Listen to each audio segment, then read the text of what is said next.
नमस्कार श्रोते हो, मी अमृता संभूस माझ्या अमृत संवाद या यूट्यूब चॅनलमध्ये तुम्हा सर्वांचे सहर्ष स्वागत करते.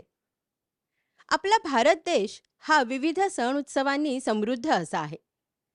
चैत्र महिन्यात गुढीपाडवा, श्रावणात श्रावणी सोमवार, मंगळागौर अशी व्रतवैकल्ये, भाद्रपद महिन्यात गौरी गणपती, अश्विन महिन्यात नवरात्रोत्सव जो आत्ताच आपण सगळ्यांनी साजरा केला, आणि त्याच्या मागोमाग येते दिवाळी.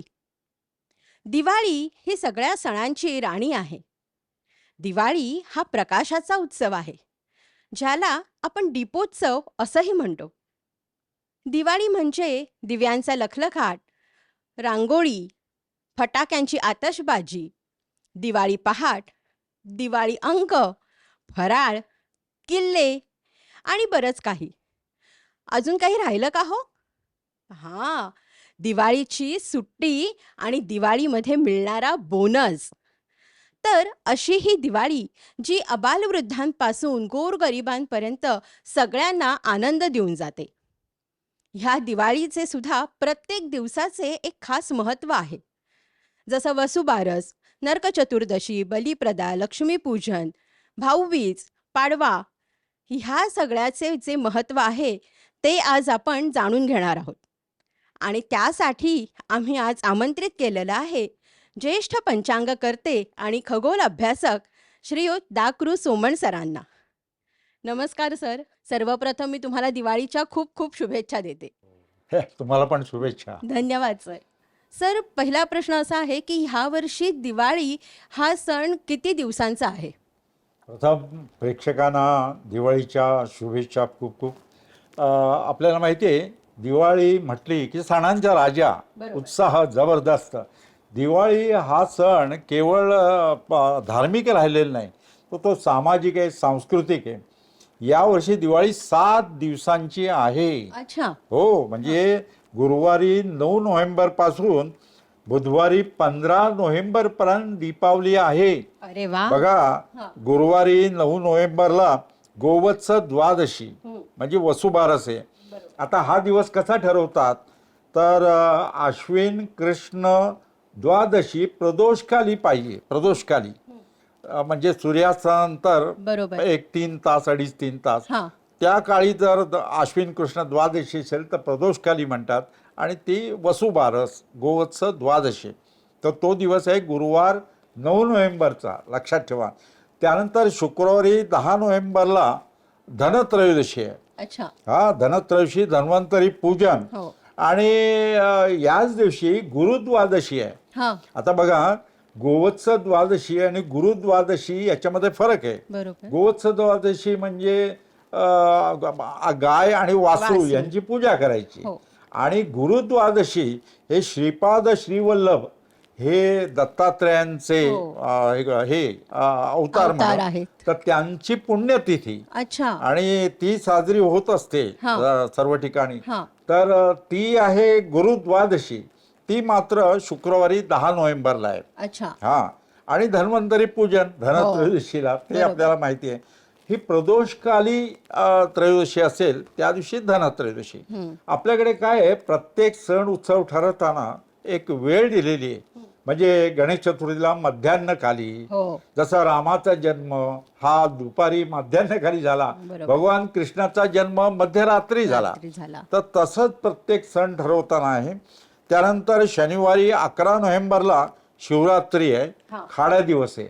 म्हणजे शनिवारी 11 नोव्हेंबरला दिवाळीचा काहीही महत्वाचा सण नाही आहे. ज्याला आपण भाकड दिवस म्हणतो. हो, भाकड दिवस आहे, खाडा दिवस म्हणतात, भाकड दिवस आहे.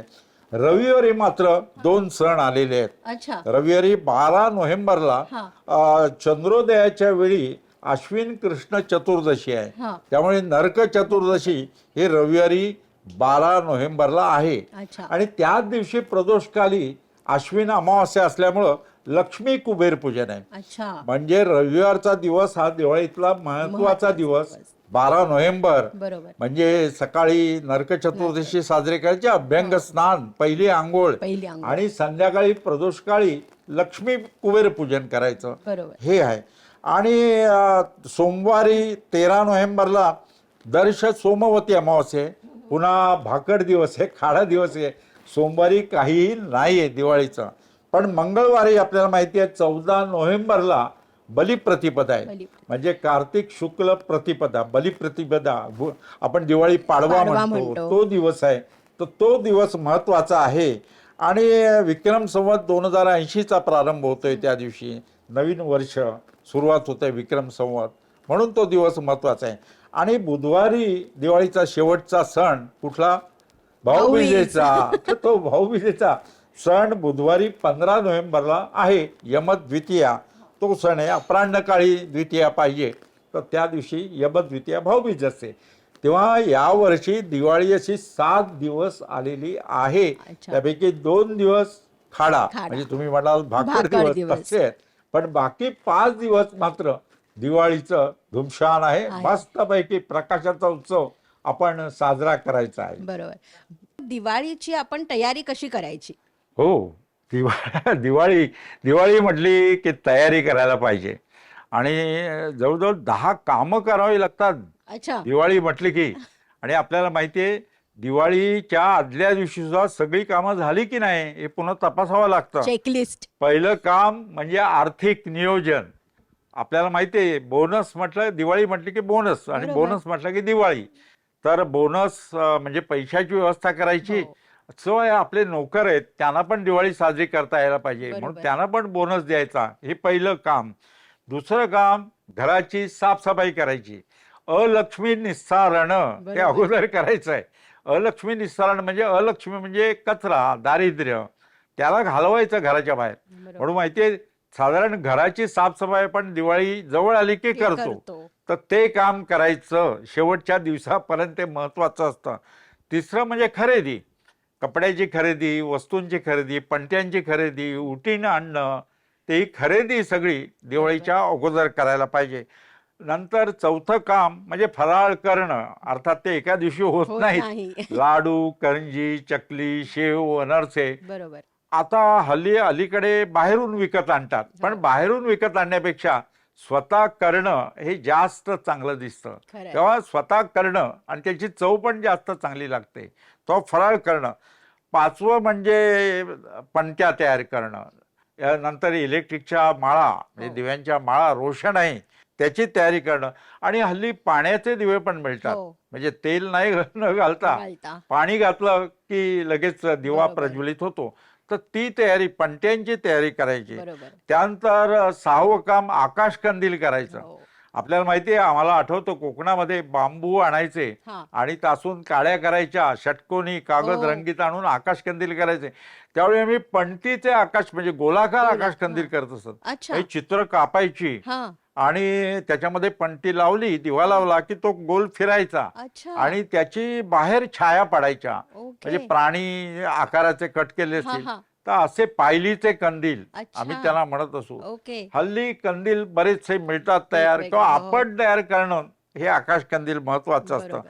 आणि का आकाश कंदील करतो, का लावतो आपण, तर ही पद्धत तिबेट आणि चीन मधून भारतात आली आहे अच्छा. कंदील लावण्याची. हा. म्हणजे आपल्या पूर्वजांना कळावं आपण सुखी आहोत, अच्छा. स्वर्गातील पूर्वजांपर्यंत प्रकाश जायला पाहिजे, पाहिजे, म्हणून हा. आकाश कंदील घराच्या बाहेर लावतात बाहेर लावतात. उंचावरती, हो. की पूर्वजांना कळावं की पुढचे लोक दिवाळी साजरी करतायत, करतायत. सुखात आहेत, आनंदात आहेत. बरोबर. आणि ही तिबेट चीन मधून कल्पना आलेली आहे. अच्छा. खरं सांगायचं तर दिव्याच्या भोवती कागद लावण्याची कल्पना ही चीनी मूळ कल्पना आहे. हा. आकाश कंदील ही महत्वाची आहे. त्यानंतर रांगोळी महत्वाची असते. बरोबर. आपल्याला माहिती आहे हल्ली रांगोळीचं तर क्लासेस पण निघतात. अगोदर शिकून घ्यायचं आणि दिवाळी जवळ आली की घराच्या बाहेर आणि देवासमोर रांगोळी काढायची. रांगोळी हे महत्वाचे आहे, मांगलिक मांगलिक. असं सांगितलेलं आहे. आणि जिथे रांगोळी असते तिथे देवदेवतांचा वास निवास असतो. असतो बरोबर. असं सांगितलेलं आहे. त्यामुळे प्रत्येक घराच्या समोर आणि देवासमोर रांगोळी असते. त्यानंतर दिवाळी अंक आणायचे, नाहीतर ग्रंथालयामध्ये जाऊन दिवाळी अंकाची वर्गणी भरायची. कारण जशी खाण्याची दिवाळी असते हो. तशी साहित्यिक दिवाळी असते, बरोबर. ती महत्वाची असते. आणि 10वं काम म्हणजे दिवाळी पहाट. आता अलीकडे दिवाळी पहाटेचे कार्यक्रम सुंदर संगीताचे होत असतात. अगदीच. तर त्याची सुद्धा तिकीट खरेदी अगोदर करून ठेवायची.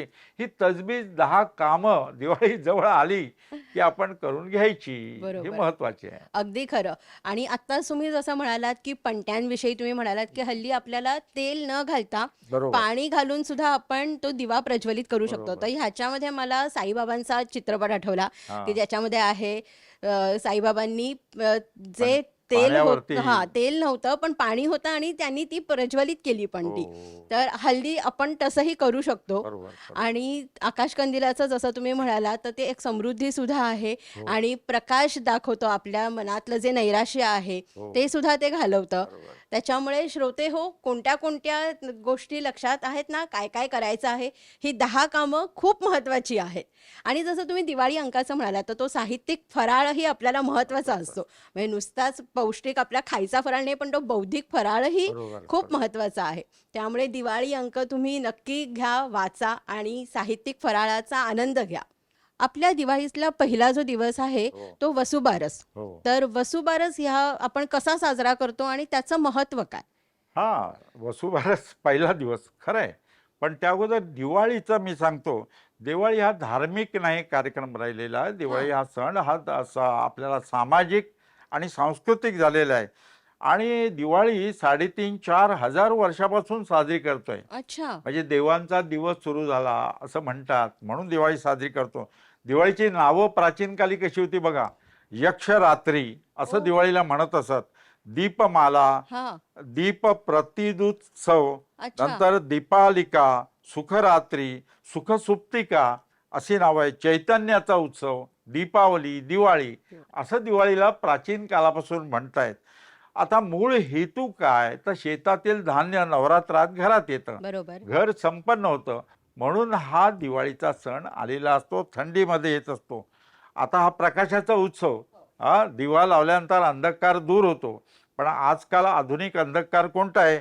अज्ञान, आळस, बरोबर. अनिती, अस्वच्छता, अंधश्रद्धा आणि महत्त्वाचं म्हणजे हे सगळे अंधकार दूर करणारा असा हा दिवाळीचा सण आहे. आता वसुबारस, गोवत्स द्वादशी. हो. आपण लक्षात घ्या, आपण दिवाळी साजरी करत असताना, गोड पदार्थ खात असताना अगोदर आपल्याला जे प्राणी उपयुक्त आहेत, उदाहरणार्थ गाय आणि वासरू, वासरू. बैल. बरोबर. आपल्याला माहिती आहे बैलाची पूजा आपण पोळ्याच्या दिवशी हो. करतो, भाद्रपद अमावास्येला. तर तसंच हा सण आहे म्हणजे दिवाळीचा. त्याच्या अगोदर प्राणी म्हणजे गाय आणि वासरू यांची पूजा करायची, त्यांना गोडाचा नैवेद्य दाखवायचा आणि तो दिवस गोवत्स द्वादशीचा वसुबारस. याच्याबद्दल एक कथा आहे. अर्थात ती कथा महत्त्वाची नाही, मूळ हेतू त्याचा हा आहे की आधुनिक काळात सुद्धा गाय आणि वासरू यांची पूजा अगोदर करायची, त्यांना गोडाचा नैवेद्य अर्पण करायचा आणि मग आपण दिवाळी साजरी करायची. हा गोवत्सव द्वादशीचा सण आहे. प्रदोषकाली आश्विन कृष्ण द्वादशी असेल तो दिवस वसुबारस, गोवत्सव द्वादशी असं सांगितलेलं आहे. पण ह्या दिवशी गाई वासराला असा काही विशिष्ट पदार्थाचा नैवेद्य दाखवायचा असतो का हो, असं काही नाही? गाय वासराला जे आवडेल, हां. खरं सांगू का, आपल्याला जे आवडेल ते गाय वासराला द्यायचं आहे. विशेषतः घारगे केले जातात, गोडाचा नैवेद्य दाखवला जातो. भात म्हणजे जेवण वाढून घुगरास म्हणतो आपण हो, त्याला, गोग्रास. तो दिला जातो. अच्छा. अर्थात हे परंपरेप्रमाणे बरोबर. किंवा रूढी रीतिरिवाजाप्रमाणे केलं जातं. गोवत्स द्वादशी, वसुबारस हा वसुबारस. पहिला सण दिवाळीतला म्हटलं तरी चालेल. बरोबर.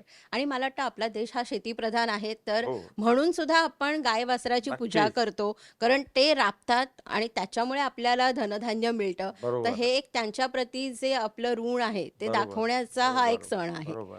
आणि आपल्या गावात गाय नसेल तर हां. गोशाळा असेल, तिथे हो. जाऊन हा सण साजरा करायचा. बरोबर. आजकाल गोशाळेमध्ये मुलांना घेऊन दाखवायचं. गाईचं दूध महत्त्वाचं असतं, हो. पौष्टिक असतं, आयुर्वेदात सांगितलेलं आहे. तर त्या दृष्टीने हा सण साजरा करायचा, दिवाळीचा पहिला दिवस. पहिला दिवस. आणि अगदीच जर का तुम्हाला गोशाळा नाही मिळाली, तर निदान गाय वासराचा फोटो ठेवा आणि त्याची पूजा करा. बरोबर, बरोबर. दुसरा जो दिवस आहे तो धनत्रयोदशीचा. तर हा सण आपण कसा, हा दिवस कसा साजरा करतो आणि तसंच ह्या दिवशी आपण धणे आणि गूळ ह्याचा नैवेद्य का दाखवतो? हो, धने आणि गूळ, धनत्रयोदशी. अर्थात धने हे आरोग्यास चांगले असतात. म्हणून धने आणि गुळचा नैवेद्य दाखवला जातो. हा. पण महत्वाची गोष्ट धनत्रयोदशीला दीपदान करायला सांगितलेलं आहे. अच्छा. हो, दीपदान. हा. आता ह्याच्या मागे एक कथा आहे. यमानं यमदूतांना विचारलं, जेव्हा तुम्ही एखाद्याचे प्राणहरण करता तेव्हा तुम्हाला काय वाटतं? बघा, तर यमदूत म्हणाले, ज्येष्ठ नागरिक असतील, वयोवृद्ध असतील, त्याचे प्राणहरण करताना दुःख होतंच, साहजिकच आहे. पण एखाद्या बाला मृत्यू होतो, लहान मुलाचा जेव्हा मृत्यू होतो तेव्हा त्याचे प्राणहरण करताना जो आकांत होतो तो बरोबर. बघून आम्हाला जास्त दुःख होतं. होतं. तर ह्याच्यावरती काहीतरी उपाय सांगा, हा. असं यमदूतांनी यमराजाला विचारलं. अच्छा. यमराजा म्हणाला की हरकत नाही, पण या दिवशी जो कोणी दीपदान करेल, हम्म. धनत्रयोदशीच्या दिवशी हा. दीपदान करेल, त्याच्या घरामध्ये अपमृत्यू होणार नाही, अच्छा. बालमृत्यू होणार नाही. ओके. दीपदान करायला पाहिजे. हा. तेव्हा यमदूत म्हणाले धन्यवाद म्हणून मालकाला सांगितलं त्याने. पण ह्याचा मागे हेतू काय आहे? आधुनिक विज्ञान काळात कार्यकारण भाव शोधला पाहिजे. हो. दीपदान का करायचं? तर गरिबांना सुद्धा दिवाळी साजरी करता यायला पाहिजे म्हणून दीपदान करायचं. आपण पणत्या आणतो, दिवे आणतो, त्यातलं दान करा. गरिबांना सुद्धा दिवाळी, म्हणून दिवाळीचा हा महत्त्वाचा दिवस. या दिवशी दान करायचं, दीपदान. पण केवळ दीपदान नव्हे, तर वस्त्रदान करा, गोड पदार्थ घेतलेले ते दान करा. तेव्हा पदार्थ, वस्त्र आणि दीप, म्हणजे गरिबांना सुद्धा दिवाळी साजरी करता यायला पाहिजे, हा त्यामागचा उद्देश आहे. अर्थात बालमृत्यू काही दीपदान करून काय कमी होणार नाहीत. बरोबर. तर त्यासाठी आधुनिक काळात तर लस टोचली पाहिजे. जे डॉक्टर सांगतात लहान मुलांना हो. 1 वर्षापर्यंत ज्या लस टोचायच्या खरंय. असतात त्या टोचल्या पाहिजेत. बालमृत्यूचं प्रमाण आता कमी झालेलं आहे. हो. पण दीपदान करायला मात्र हे महत्वाचं आहे, महत्वाचं आहे. म्हणून ही कथा सांगितलेली आहे. तर धनत्रयोदशीला आणखी एक महत्वाची गोष्ट, व्यापारी लोक जे लक्ष्मीपूजनाला वह्या पुसतात, हो. त्या धनत्रयोदशीला हा. चांगला मुहूर्त बघतात हा. आणि त्यावेळेला घेऊन येतात. अच्छा. म्हणजे वह्या चोपड्या आणण्याचा मुहूर्त अच्छा. हा धनत्रयोदशीचा असतो आणि यासाठी ते मुहूर्त बघून, शुभ वेळ हा. बघून आणलं जातं. घेऊन येतात. असा धनत्रयोदशीचा दिवस. काही महिला हम्म. घरामधील ते दागिने असतात, धन असतात, हो. त्या धनाची पूजा पूजा करतात. करतात. आणि मगाच तुम्ही म्हणालात धने आणि गुळ गुळ. याचा नैवेद्य दाखवतात. असा हा धनत्रयोदशीचा दिवस, दिवाळीचा दुसरा महत्वाचा दिवस. पण दान करायला विसरू नका, बरोबर. हा त्यामागचा उद्देश आहे. आणि काही सामाजिक शैक्षणिक संस्था आहेत, त्यांना सुद्धा दान करायला पाहिजे. हो. तर दान संस्कृती, पुन्हा एकदा सांगतो, दान म्हणजे डोनेशन नव्हे. नव्हे. डोनेशन हे जाहीर करतो कोणी दिलं, काय दिलं, पण दान हे गुप्त ठेवायचं असतं. एका हातानं दिलेलं दान दुसऱ्या हाताला सुद्धा कळता कामा नये, हे लक्षात घ्यायला पाहिजे. तर दीपदान केलंही कोणालाही सांगायचं नाही. आपल्या भल्यासाठी, आपल्या समाधानासाठी गरिबांना मदत करायची, हा त्यामागचा उद्देश आहे. धनत्रयोदशीचा दिवस हा या दृष्टीने साजरा करायचा आहे. अगदी खरं.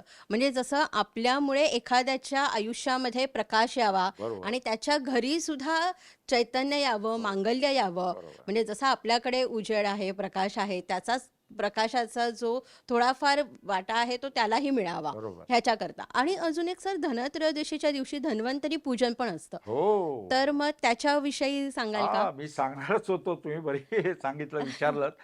धन्वंतरी 2 होऊन गेले. अच्छा. एक देवांचे वैद्य, हो. ते धन्वंतरी, बरोबर. आणि दुसरे समुद्र मंथनातून धन्वंतरी बाहेर आले. हो. हो. आणि त्यांनी 13-14 आयुर्वेदाचे ग्रंथ लिहिलेले आहेत. अच्छा. 14 ग्रंथ आजही उपलब्ध आहेत, हा. संस्कृत मध्ये आहेत. ओके. हे धन्वंतरी हा. आयुर्वेदाचे प्रवर्तक असं त्यांना म्हटलेलं आहे.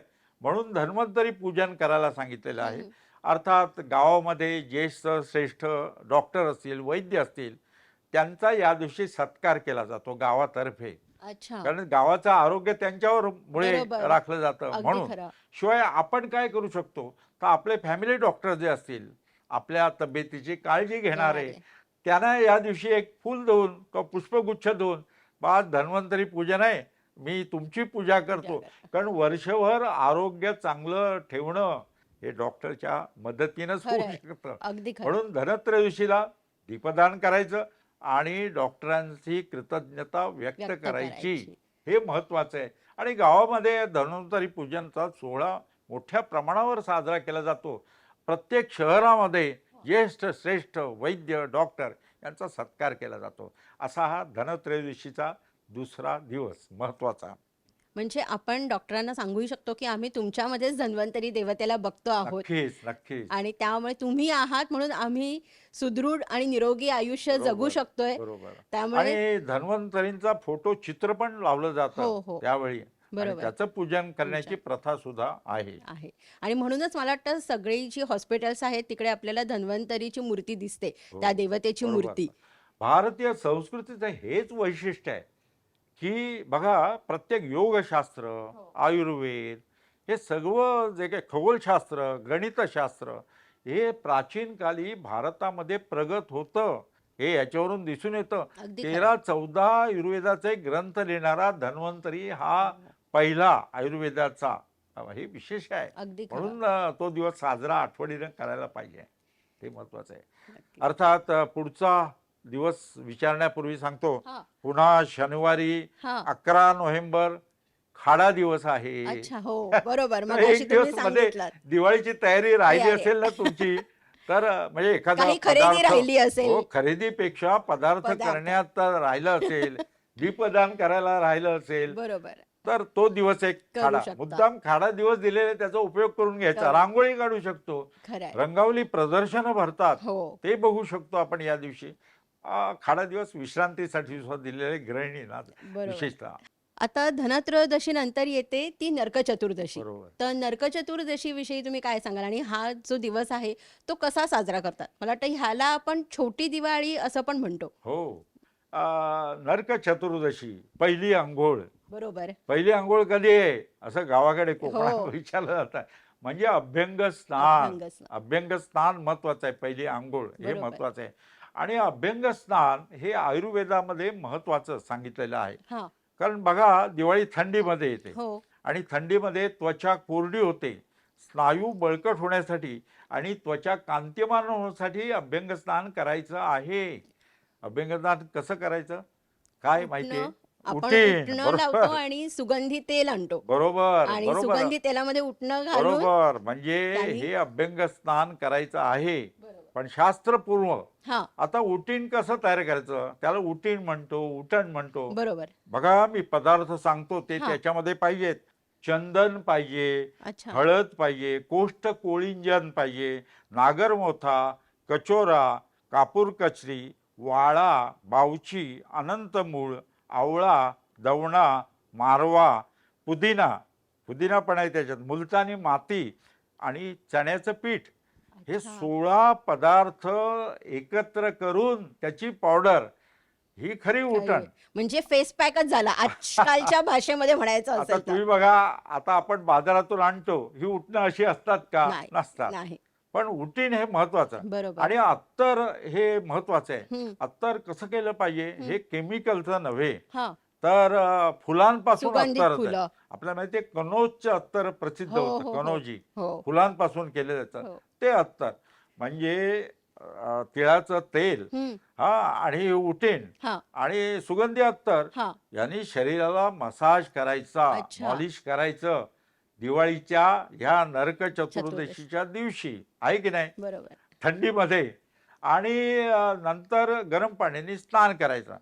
पण हे अभ्यंग स्नान कधी करायचं? हा तर शास्त्रकारांनी सांगितलेलं आहे, चंद्रोदयापासून सूर्योदयापर्यंत स्नान करायचं. अच्छा आता चंद्रोदय कधी आहे? पहाटे 5:33 चंद्रोदय आहे, रविवारी 12 नोव्हेंबरला. आणि ओके सकाळी 6:45 सूर्योदय. चंद्रोदय ते सूर्योदय. आता नरक चतुर्दशीचा दिवस ठरवताना चंद्रोदय कालीन आश्विन कृष्ण चतुर्दशी हा असं शास्त्रात सांगितलेलं आहे. हा त्यामुळे पहाटे चतुर्दशी आहे, चंद्रोदय होतोय, आपल्याला माहिती आहे पहाटेच होतो. हो चतुर्दशीला, कृष्ण बरोबर. चतुर्दशीला 5:33 चंद्रोदय होते हा आणि 6:45 एवढ्यात अभ्यंग स्नान करायचंय. अच्छा जमलं नाही तर सूर्योदयापर्यंत तरी अभ्यंग स्नान करायचंय. करायचंय. अभ्यंग स्नान. आता ह्याच्या मागे एक कथा आहे, हा पुन्हा कथा आहे. अच्छा भगवान श्रीकृष्णाने नरकासुराचा वध आश्विन कृष्ण चतुर्दशीला केला. हा आणि त्यावेळी आकाशात पूर्वेला चंद्र उदय होत होता. अच्छा. म्हणून चंद्रोदय कालीन आश्विन कृष्ण चतुर्दशी हा दिवस नरक चतुर्दशी ठरलाय. ओके. नरकासुराचा वध केला. बरोबर. नरकासुर हा दुष्ट राक्षस आपल्याला हो, माहिती आहे. अगदी. हा, तर त्याचा वध केला. अर्थात लक्षात घ्या, नरकासुराचा वध केला. हा. वध करण्यापूर्वी त्याने कृष्णाला सांगितलं, मला वर द्या. हा. कृष्ण किती बघा, हा काय पाहिजे तुला? हम्म. तर माझा आजचा मृत्यूचा दिवस, या दिवशी जो अभ्यंग स्नान करेल त्याला नरकाची पीडा होऊ नये, अच्छा. असं त्याने कृष्णाकडे मागणी केली. ओके. बघा, नरकासुराने हा. की अभ्यंग स्नान जो करील त्याला नरकाची पीडा पीडा होऊ होणार नये. नाही. हे का? तर लोकांनी अभ्यंग स्नान स्नान करावं यासाठी सांगितलेलं आहे. त्याच्या मागची भूमिका. बरोबर. आणखी त्यांनी सांगितलं, माझा मृत्यू दिन हा. हा सर्वत्र पहाटे आणि रात्री दीपोत्सव साजरा केला जावा. अच्छा. दीपोत्सव करून. हा. बघा, नरकासुराने या 2 डिमांड ठेवल्या. अजून एक काळ सांगायचं होतं. अटी ठेवल्या, शर्ती ठेवल्या. कृष्णाने म्हटलं तथास्तु, हम्म. आणि नरकासुरानं प्राण सोडला, अच्छा. वध केला त्याचा. पण अजूनही आपण तो नरकासुरचा वध आहे, त्यांनी जे सांगितलं की पहिली गोष्ट अभ्यंग स्नान करा, ते करतो, आणि पहाटे आणि रात्री दीपोत्सव साजरा करा, ते आपण करतो. आता कोकणामध्ये एक प्रथा आहे, कडू कार्ट नावाचं एक हो. फळ आहे. हो. हा, आहे की नाही? हो. तर ते अभ्यंग स्नानापूर्वी पायाखाली नरकासूर म्हणून चिरडतात. चिरडतात. श्रीकृष्ण व्हायचं. हा, आणि ते कडू फळ कार्ट पायाखाली चिरडायचं. चिरडायचं. तुम्हाला जर कृष्ण व्हायचं असेल ना, हा. तर आपल्यामध्ये जो नरकासूर असतो, म्हणजे अस्वच्छता, अनिती, अज्ञान, अंधश्रद्धा, या नरकासुराचा आपण वध करायला करायला पाहिजे. ते पाहिजे. कडू कार्ट पायाखाली चिरडून कसं होईल, मला तुम्ही सांगा ना. जसं दसऱ्याला रावणाचा वध करतात, हो. ते करणं सोपं आहे. पण आपल्यामध्ये जो रावण आहे, तसा आपल्यामध्ये जो नरकासूर आहे, खरंय. त्याचा वध करायला पाहिजे, हे महत्वाचं आहे. आणखी श्रीकृष्णाने नरकासुराचा वध केला, आणि त्याचं राज्य जे आहे ना, ते स्वतः घेतलं नाही, अच्छा. तर त्याच्या मुलाला आणि पत्नीला दिलं. हे ओके. महत्वाचं आहे. म्हणजे श्रीकृष्णाचं हे महत्वाचं काम, तो दुष्ट राक्षसाचा वध केला, पण राज्य घेतलं घेतलं नाही. नाही. आणखी त्याच्या ताब्यात ज्या 16 सहस्र मुली होत्या, हम्म. त्यांना सोडवलं, हो. आणि त्यांच्या आई वडिलांना निरोप पाठवला की मुलींना घेऊन जा.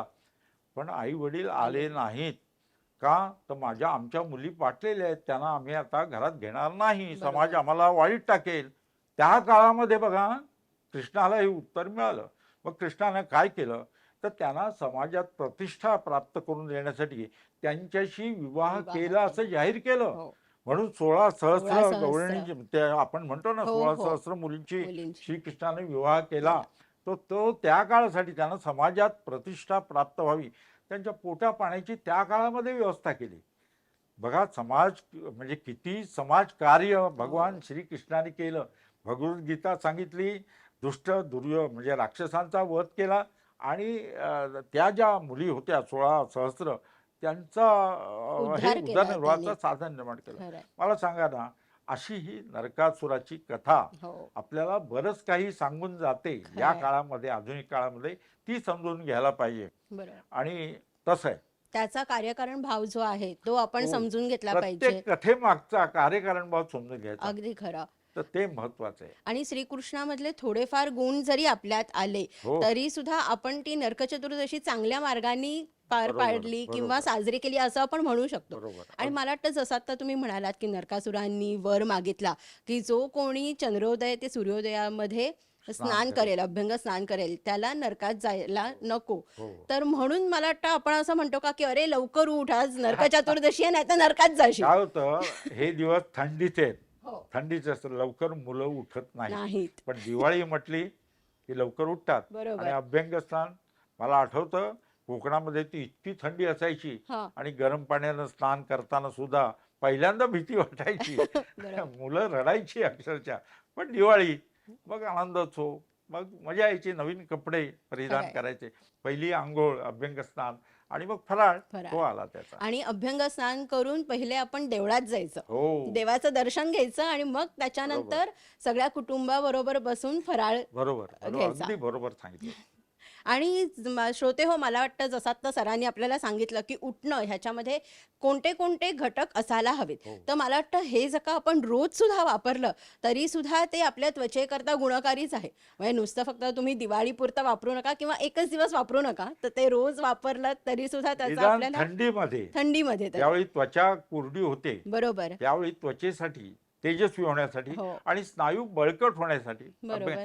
आपल्याकडे प्रत्येक सण हं. महत्वाचे सण आहे. तो गुढीपाडवा आहे, हो. अभ्यंग स्नान करायला सांगितलेलं आहे. अच्छा. हां. प्रत्येक सणामध्ये हां. सकाळी उठून अभ्यंग स्नान अभ्यंग करणं स्नान करा. आणि ते आरोग्याला महत्वाचं आहे. म्हणजे एक तर आपली मरगळही निघून जाते हो, नक्कीच आणि एकदम आपण ताजेतवाने होतो. ताजेतवाने होऊन सगळं खरे आनंदाने साजरं करतो. दिवाळीचा म्हटलं की अभ्यंग स्नान आणि फराळ अगदी खरं. हे महत्वाचं आहे. आणि त्याच्याबरोबर आपला आवडता साबण. हो. उठा उठा दिवाळी खरे आली. खरे खरे खरे खरे खरे. आता नरक चतुर्दशीनंतर आहे लक्ष्मीपूजन. हो पण मला एक विचारायचं सर, की जसं आपण म्हणतो की अमावास्या ही अशुभ असते. हो पण तसं बघायला गेलं तर आपण अमावास्येच्या दिवशीच लक्ष्मीपूजन करतो किंवा दीप अमावास्या असते, दिव्याची आवाज आपण म्हणतो. तर ह्या दोन्ही अमावास्येच्या दिवशी आपण चांगली कार्य करतो. हा. अमावास्येच्या दिवशी लक्ष्मीपूजन असतं, तर मग ह्या दिवशी आपण कसं ते साजरं करायचं? लक्ष्मीपूजनाचं महत्त्व काय? आणि चांगला कसं करतात? चांगला प्रश्न विचारलाय. अमावास्या ही वाईट नसते. आपण वाईट असतो. कुठलाही दिवस कुठलाही सेकंद वाईट नसतो. लक्षात घ्या. तुम्ही सांगा आजारी पडल्यानंतर मुहूर्त बघून जातो का हॉस्पिटलला? नाही ना. नाही. नाही जात. तसा अमावास्या ही वाईट नसते. लक्ष्मी अमावास्येला संचार करते अच्छा. आणि निवासाचं स्थान जसं कोजागिरी पौर्णिमेच्या हो. दिवशी येतं तसं अमावास्येला. आणि निवास लक्ष्मी कुठे राहते त्याच्याविषयी जी कथा आहे ती अच्छा. पण मी सांगतो. हां. लक्ष्मी आणि अमावास्या यांचं नातं आहे. अच्छा. लक्षात घ्या. हां. तेव्हा लक्ष्मीपूजन हे महत्वाचं आहे. बरोबर. आणि यावर्षी नियम असा आहे, हं. आश्विन कृष्ण अमावास्या हां. ही प्रदोषकाली ज्यावेळी दिवशी असेल हं. तो दिवस लक्ष्मीपूजनाचा. अच्छा. आता काय झालंय, रविवारी 12 नोव्हेंबरला हां. पहाटे चंद्रोदय आहे, त्यामुळे नरक चतुर्दशी सकाळी साजरी होते बरोबर. आणि संध्याकाळी प्रदोषकाळी अमावास्या आहे. त्यामुळे त्या दिवशी रविवारी 12 नोव्हेंबरलाच प्रदोषकाली अमावास्या असल्यामुळं लक्ष्मीपूजन करायचं आहे. लक्ष्मी कुबेर पूजन हो. हे करायचं आहे. आणि लक्ष्मी निवासाची जागा शोधते. वेळ सांगतो लक्ष्मीपूजनाची हां. प्रदोष काळाची, ती महत्त्वाची आहे. तुम्ही सुद्धा लिहून घेऊ शकाल. संध्याकाळी सूर्यास्तापासून म्हणजे संध्याकाळी 6 वाजल्यापासून रात्री 8 वाजून 33 मिनिटांपर्यंत लक्ष्मी कुबेर पूजन करायचं आहे. अच्छा. पुन्हा एकदा सांगतो, रविवारी 12 नोव्हेंबरला संध्याकाळी 6 वाजल्यापासून हं. म्हणजे सूर्यास्त झाल्यापासून बरोबर. रात्री 8 वाजून 33 33 मिनिटांपर्यंत प्रदोषकाल आहे. अच्छा. त्यावेळेत लक्ष्मी कुबेर पूजन करायचं आहे. हां. आता इथे अगोदर काय करायचं? लक्ष्मीला लक्ष्मीला बाहेर सांगतो काढायचं. सांगतो सांगतो. लक्ष्मी पूजन करायच्या अगोदर अलक्ष्मी निस्सारण निस्सारण. हे हां. करायचंय. अलक्ष्मी ही लक्ष्मीची मोठी बहीण. हो. हा, समुद्र मंथनातून अगोदर अलक्ष्मी बाहेर आली बरोबर. आणि तिने देवाला विचारलं की मी कुठे राहू. बघा, ती अर्थात कुरूप होती, हो. पिंगट केसांची, त्वचा तिची सुद्धा अशी ही झालेली होती, निस्तेज होती. देवाने तिला सांगितलं, अलक्ष्मी तू जिथे भांडण असतील, कलह असेल, हं. हा, जिथे रोगराई असेल, हां. तिथे तू राहा. हां. जिथे दारिद्र्य असेल, तिथे अस्वच्छता असेल, तिथे तू राहा. बघा, हो. अलक्ष्मीचं वाहन गाढव गाढव. आणि हातामध्ये शस्त्र झाडू. झाडू. हा आहे की नाही. तर अलक्ष्मी निस्सारण असं पंचांगात, दिनदर्शिकेत, कॅलेंडरमध्ये लिहिलेलं असतं. अगोदर अलक्ष्मी निस्सारण करायचं. काही गावामध्ये काय माहितीये का, शेणाची मूर्ती करतात अच्छा. अलक्ष्मीची हां. आणि गावाच्या बाहेर जातात हां. आणि तिला पुरतात जमिनीमध्ये. अच्छा. अलक्ष्मी नको, दारिद्र्य नको, कलह नको, ओके. आळस नको. हा, बघा, अलक्ष्मी निस्सारण हे बरोबर. महत्वाचं आहे. आणि अलक्ष्मी समुद्र मंथनातून आली, ती गेली राहायला. नंतर लक्ष्मी आली. हां. लक्ष्मीने विचारलं देवाना, मी कुठे राहू?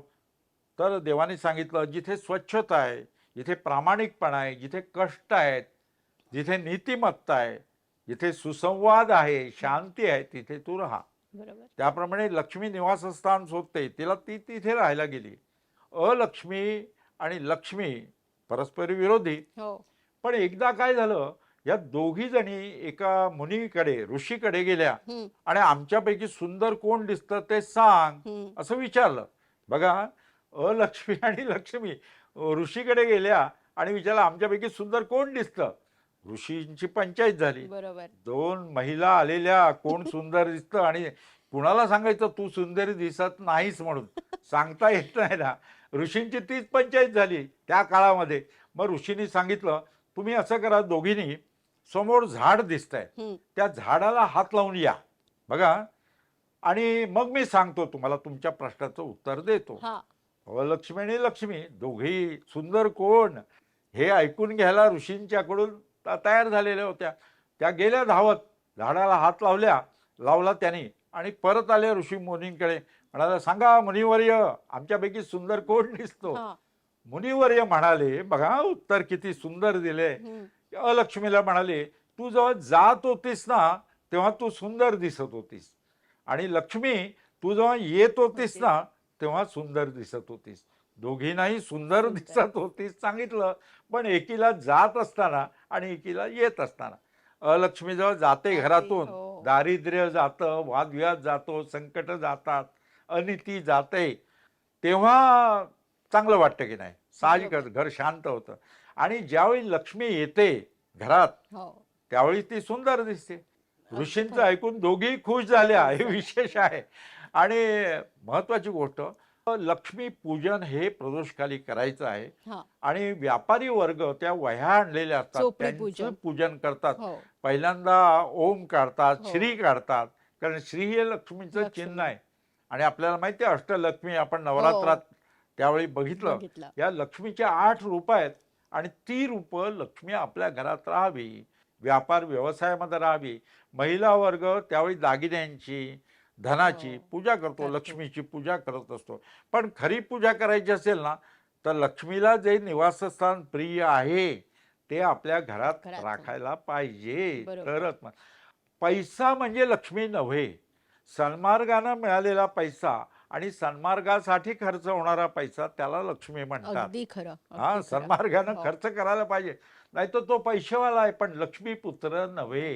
बरोबर आहे. म्हणून भ्रष्टाचारात मिळालेला पैसा असेल तर लक्ष्मी नव्हे ती. नव्हे. अगदी सुख खरं. शांती नांदत नाही. नाही. कष्टानं, मेहनतीनं मिळालेला पैसा जरी कमी असला तरी ती खरी लक्ष्मी आहे, प्रामाणिकपणे. अगदी खरं. म्हणूनच महत्व आहे लक्ष्मी पूजनाचं. आणि लक्ष्मीबरोबर कुबेराचं पूजन करण्याची हो. प्रथा आहे. वैश्रवणाचा पुत्र कुबेर, बघा आपण म्हणतो ना वैष्णव, हो. लक्षात घ्या, कुबेर हा संपत्तीचं रक्षण रक्षण करतो, करतो. अशी आपल्याकडे समजूत आहे, हो. श्रद्धा आहे. म्हणून लक्ष्मी यायला पाहिजे आणि लक्ष्मीचं संरक्षण करणारा कुबेर कुबेर. हा पण पाहिजे. म्हणून लक्ष्मी कुबेर पूजन हे प्रदोषकाली करायचं असतं आणि ही प्रथा आपल्याकडे आहे. बरोबर. तर त्या दृष्टीनं हा दिवस महत्त्वाचा आहे. लक्ष्मीपूजन अर्थात फटाके लावून करायचं नाही. आता ध्वनी प्रदूषण होता कामा नये यावरून मला सांगायला पाहिजे. तेव्हा दिवाळीमध्ये फटाके लावायचे नाही. ध्वनी प्रदूषण लक्ष्मीला आवडत नाही, शांतता अस्वच्छता हवी. आवडत नाही. हां, म्हणजे ध्वनी प्रदूषण होतं, वायू प्रदूषण होतं फटाक्यांमुळे. आत्ता आम्ही काय केलं, शाळेमध्ये अनेक कार्यक्रम करून विद्यार्थ्यांना, मुलांना पटवलं, सांगितलं की फटाके वाजवू नका. आणि त्याप्रमाणे बिन आवाजाची दिवाळी विद्यार्थी साजरी करतात. अरे वा. वडिलांकडे आग्रह धरत नाहीत नाहीत. फटाक्यांचा. आता जे फटाके वाजतात ना, हे व्यापारी वर्ग वाजवतो. हां. म्हणून मला मुद्दाम व्यापारी वर्गांना सांगायचं आहे, ध्वनी प्रदूषण करू नका, लक्ष्मीला ते आवडत नाही. ही गोष्ट लक्षात घ्यायला पाहिजे आणि त्या दृष्टीने असं लक्ष्मीपूजन साजरं करायला पाहिजे घरोघरी. आणि हेच भारतीय संस्कृतीचं वैशिष्ट्य आहे. आता हा उत्सव आहे ना, हा ग्लोबल होतोय, हो. सर्व जगामध्ये लक्ष्मीपूजन साजरं साजरं होतोय. होत आहे. आता लक्ष्मीपूजनानंतरचा दिवस आहे सोमवारी 13 नोव्हेंबर, दर्श अमावास्या आहे. पुन्हा एकदा खाडा दिवस. खाडा दिवस. नवीन वर्षाच्या सुरुवातीला तयारीत काय राहिलं असेल, हा, एखादी बरोबर. तयारी राहिली असेल हो. तर त्याच्यासाठी हा दिवस ठेवलेला आहे. 13 नोव्हेंबर सोमवारचा. बरोबर. हे महत्वाचं आहे. आत्ताच जसं तुम्ही सर सांगितलंत लक्ष्मीपूजनाचं महत्त्व आणि त्या बरोबर. ऋषींनी जे एकदम चपखल उत्तर दिलेलं आहे. तर ह्या बोधकथेमधनं सुद्धा आपल्याला खूप काही शिकण्यासारखं आहे, हो. की एखादी जेव्हा अशी ट्रिकी सिच्युएशन येते, तर तेव्हा आपण कसं त्या सिच्युएशनला सामोरं जायला पाहिजे, कसं उत्तर द्यायला पाहिजे, हे सुद्धा आपण शिकतो. आणि मला वाटतं, की हल्ली बरेच जण म्हणतात, की माझा देवावर विश्वास नाही आहे. म्हणजे तो अंधश्रद्धा आहे असं नाही, पण मला एक जरूर सांगावसं वाटतं, की जरी कोणी म्हणालं, की माझा देवावर विश्वास नाही, मी देवाची पूजा करत नाही, तरीसुद्धा तो माणूस लक्ष्मीपूजनाला लक्ष्मीची पूजा नक्कीच करत असतो. हो. कारण प्रत्येकालाच लक्ष्मी हवी असते आणि जी अनपगामिनी अशी, म्हणजे जी माझ्यापासून दूर जाऊ नये, कायम राहणारी कायम पाहिजे. राहणारी. त्याच्यामुळे कितीही माणूस हा अंधश्रद्धा जरी म्हणाला, की नाही मी देवाला मानत नाही, देवळात जात नाही, तरी तो लक्ष्मीपूजनाच्या दिवशी नक्की लक्ष्मीची पूजा करतो. मग भले त्याच्याकडे ₹1 असू दे, ₹10 असू दे, तो त्याची पूजा करतोच. आणि हल्ली सर डिजिटल युग आहे. तर मला वाटतं हल्ली मोबाईलसुद्धा बरेच जण ठेवतात पूजेमध्ये. कारण आता सगळ्यांकडे पेटीएम आलेलं आहे, बरोबर. जीपे आहे, तर त्याच्यामुळे त्याच्यात सुद्धा लक्ष्मी असते. हो, आणि सर लक्ष्मीपूजनाच्या दिवशी आपण लाह्यांचा आणि बत्तासाचा नैवेद्य दाखवतो. हो. तर त्याच्यामागे काही कारण आहे का? हा चांगला प्रश्न विचारलाय. पण पहिलं तुमचं अभिनंदन करायला पाहिजे. त्या कथेमधलं चातुर्य तुम्ही हेरलत हां. दोघींचंही समाधान झालं. अलक्ष्मीचं पण झालं आणि लक्ष्मीचं पण झालं. बरोबर. हे चातुर्य शिकायला पाहिजे या कथेपासून अगदी आपण. खरं. आता नैवेद्य दाखवतात. हो, बत्तासा. हो, थोडीशी साखर असते, थोडीशी साखर असते, पण बत्तासा किती मोठा होतो. हो, लाह्यांचा नैवेद्य दाखवण्याची पद्धत आहे. हो. मूठभर धान्य हां. आणि सूपभर लाह्या आपण म्हणतो तसं आहे. बरोबर. तेव्हा वृद्धिंगत व्हावं हां. हा त्यामागचा उद्देश आहे मूळ, अच्छा. की लक्ष्मी ही वृद्धिंगत व्हावी, वाढती व्हावी हे महत्वाचं आहे. बरोबर. पण एक मला तुम्हाला सर्वांना सांगायचं आहे, की पैसा हे साधन आहे, सुख नाही. पैसा हे साधन आहे, साध्य काय आहे तर सुख. संस्कृत वाङ्मयात सांगितलेलं आहे, अनुकूल वेदना आणि प्रतिकूल वेदना. अनुकूल वेदना म्हणजे सुख आणि प्रतिकूल वेदना म्हणजे दुःख. आपल्याला माहिती आहे तर प्रत्येकाला सुख पाहिजे असेल, पण पैसा हे साधन आहे सुखाचं, साध्य नव्हे. तेव्हा लक्ष्मी असली म्हणजेच सुख मिळते असं पण नव्हे. तर सुख हे शेवटी मानण्यावरती आहे, कुणावरती आहे? आपल्यावरती आहे.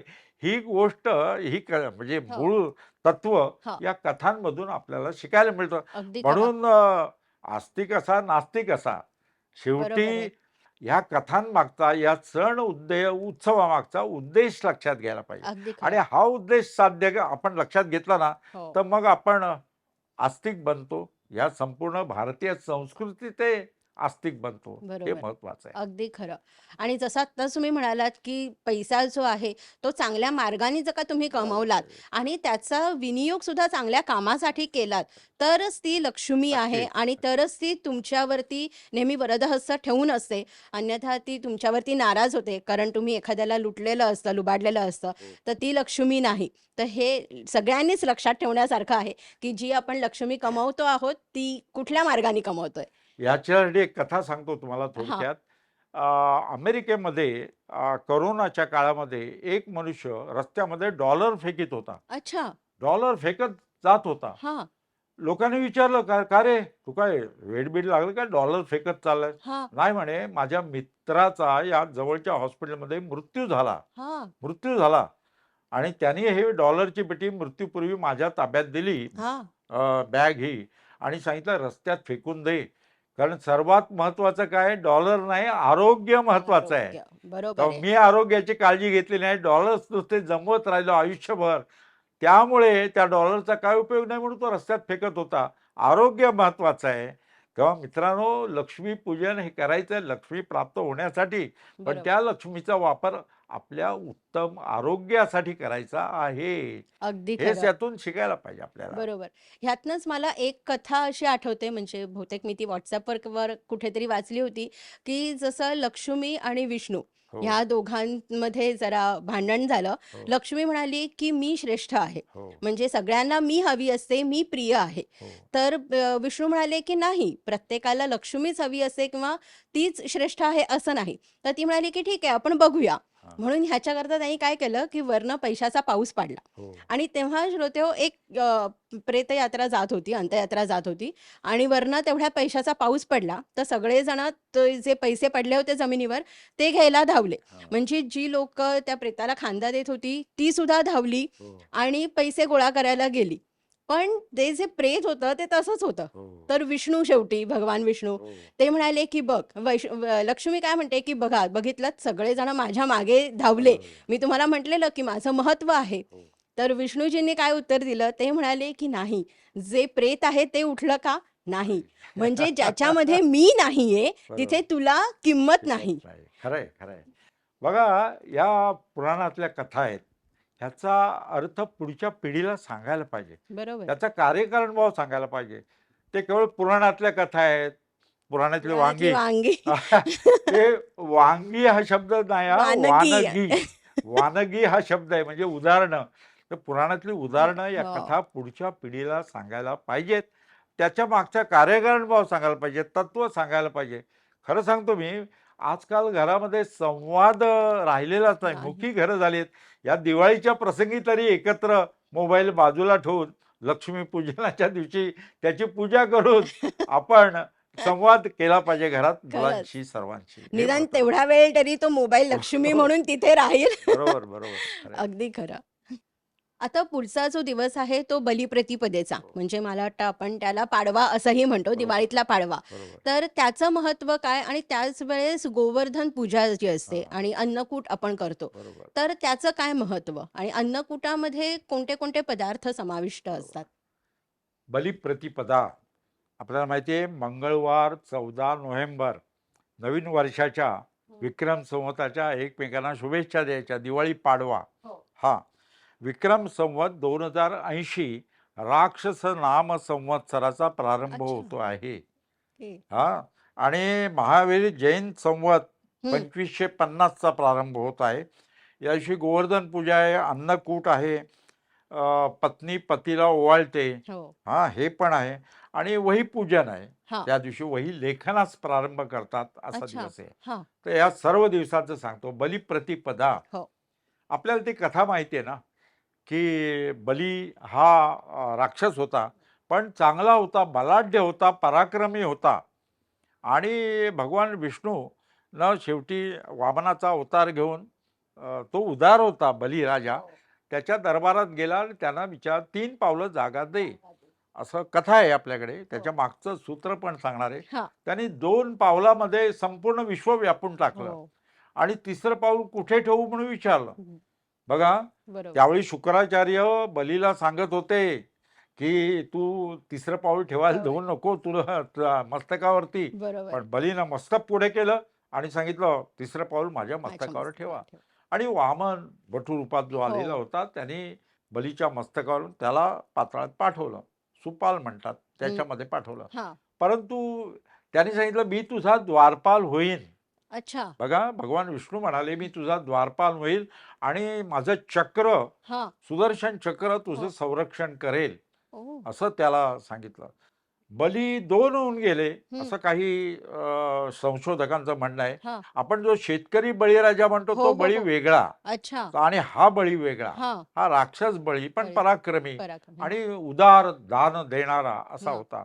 आणि ती कथा या दिवशी बलिप्रतिपदेच्या दिवशी आणि भारतामध्ये विक्रम संवतला वर्ष सुरू होतं गुजरातमध्ये, हां. उत्तर भारतामध्ये. हो. म्हणजे आपल्याला जसं गुढीपाडव्याला वर्ष वर्ष सुरू होतं चालू होतं. शालिवाहन शके, हो. तसं विक्रम संवत 2080 हं.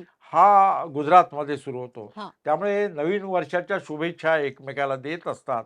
नवीन वर्ष 3.5 मुहूर्तातील हा एक मुहूर्त आहे. हो. बली. त्यामुळे दिवाळी पाडव्याला नवीन काही कामं सुरू करायची असतील, हो. काही मौल्यवान वस्तू घ्यायच्या असतील, त्या घ्यायला पाहिजेत. हं. आणि व्यापारी वर्ग ज्या वह्या लक्ष्मीपूजनाला पुजलेल्या असतात, हो. त्याच्या लेखनास प्रारंभ अच्छा. शुभ चौघडी बघून करतात ओके. बलिप्रतिपदेच्या दिवशी. हे झालं आपल्या बलिप्रतिपदेविषयी. बरोबर. पण महत्वाची गोष्ट हां. महिलांच्या बाबतीत, पत्नी पतीला ओवाळते हो. आणि पती तिला भेटवस्तू देतो. ते जास्त महत्वाचं. आता हे ओवाळायचं का असतं तर म्हणजे त्याला शुभेच्छा द्यायच्या, त्याचं आयुष्य वाढावं बरोबर. यासाठी त्या ओवाळणं प्रथा आहे हो. आपल्याकडे. आपल्याकडे ओवाळण्याची प्रथा आहे.